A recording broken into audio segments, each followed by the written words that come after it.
stand up too, because we're used to standing and talking down on the floor. And so I really want to thank you all for coming here, and thank you all for your support for the Equal Rights Amendment. Now, somebody should have asked Representative Nutt why she didn't sign on as a co-sponsor for the ERA. So anyway, this year in the House, there were 3 bills to pass the ERA. There were 2 that were resolutions to ratify the ERA, and then another one which was a memo to Congress to get rid of the deadline, right? Because there's the deadline that was on the ERA that passed back in 1982.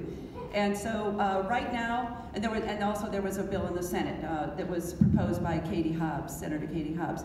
And so right now, since it is crossover week, bills that have not been heard in the House or the Senate won't be heard. And so we're in the same position we were last year with the ERA, in that we still have parliamentary procedures that we can use. So the ERA was blocked in the Judiciary Committee again by Representative Eddie Farnsworth. He blocked it last year, he blocked it again this year, but it has gone down the road far enough that it can be brought up for a 3rd read vote, which is what we did last year with our ninja parliamentary move.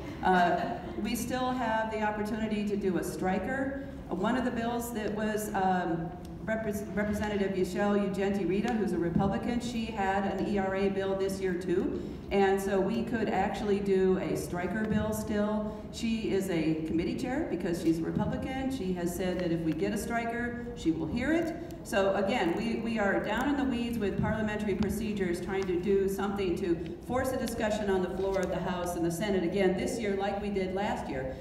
Speaker Mesnar didn't want to hear the ERA this year because in an election year, he didn't want to put his members into a bad position on standing up against equal rights for women, right? What could go wrong at the ballot box with that, you know?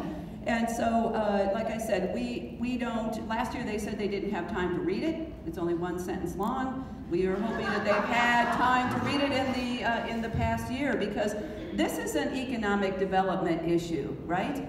STEM is one thing, but giving equal pay for women is a whole nother level of economic development. I come from Tucson, and 41% of our population in Tucson is Hispanic. We have a lot of Latinas living in poverty with their children.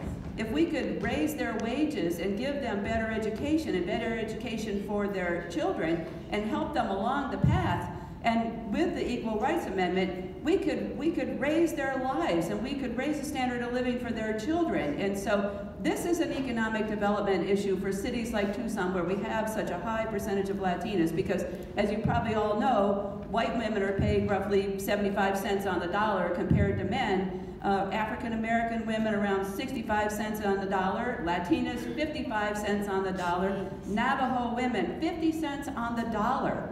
You know, this is economic development. We need to raise the wages of women and raise the equality and pass the Equal Rights Amendment in the state of Arizona.